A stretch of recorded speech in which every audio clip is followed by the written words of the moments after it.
Hello, I'm Tom and Homie from Dell EMC. In this demonstration video, I'm going to give you an overview of the new security and auditing capabilities we've just added to PowerStore 2.0 and show you how to configure them.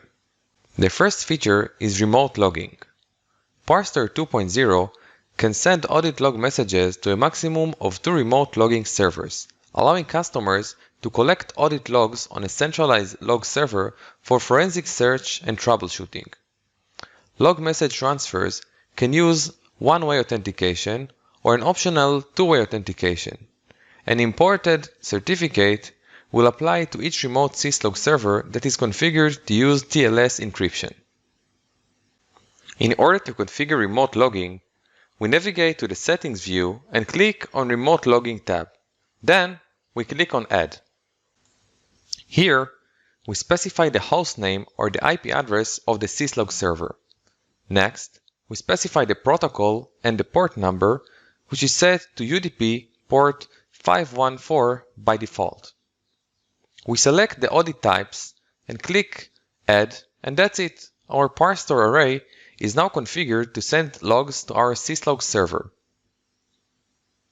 Now, I'm opening the syslog application, and we can see the first log message about configuring the syslog server. Next, I'm logging out from the PowerStore UI and then logging in again.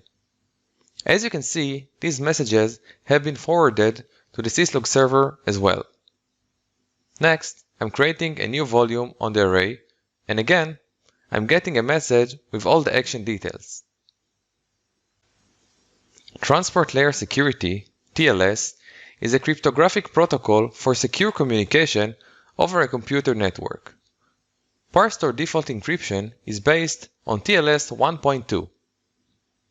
TLS 1.1 has known vulnerabilities but still used by a few legacy applications, and as a result, we've added the option to enable it via PowerStore Manager, CLI, and REST API.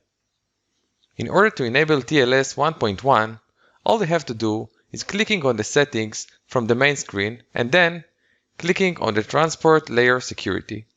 Here, we click on the checkbox and accept the warning.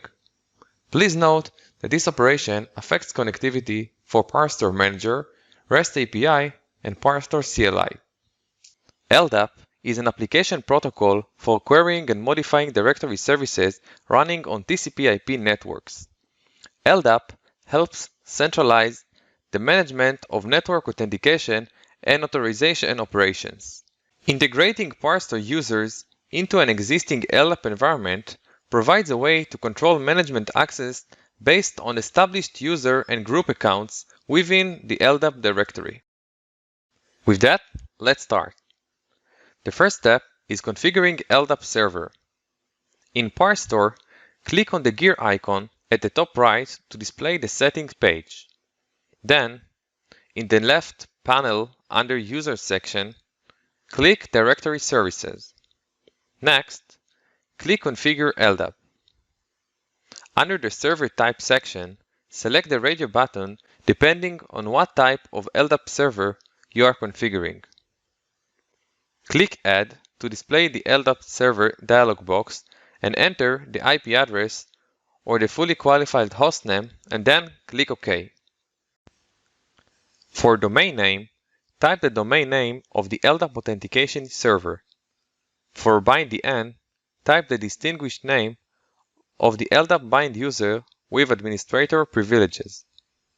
For bind DN password, type the password for the user specified in bind DN. In order to find the distinguished name, you can right-click on the users in Active Directory Users and Computers and then select Properties. Next, click on the Attribute Editor and scroll down to find the distinguished name. In the Advanced Settings drop-down menu, update the search path or other fields as necessary. If the LDAP server has a different search path than the default, you can change it here. Next, click Apply to save the advanced configuration changes.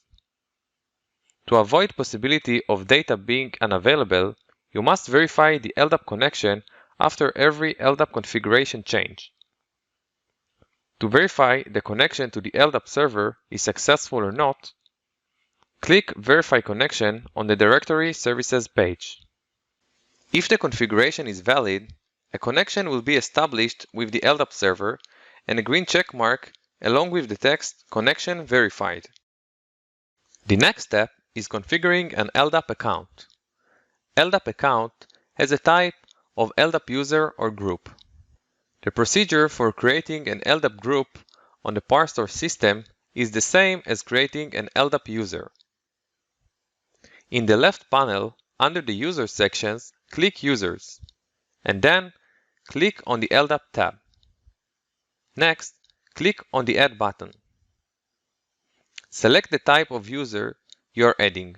This can be a user or a group.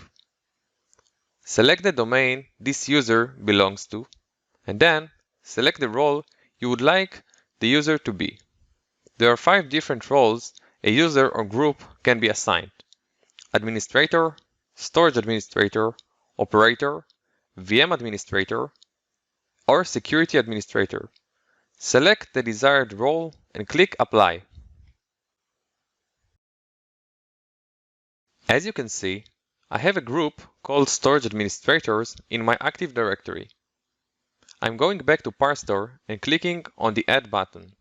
Then, I'm setting the type to Group and selecting the domain this group belongs to. Next, I'm selecting the Storage Administrator role and clicking Apply. At this stage, every user in this group has Storage Administrator permissions on the PowerStore system. Now, let's log out and try to log in with my Active Directory user. On the main screen, I'm specifying my user and password I've just added to PowerStore and then clicking Login. As you can see, my user has administrator privileges so it can perform any operation on the PowerStore system. I hope you will find this demo useful and thank you very much for watching.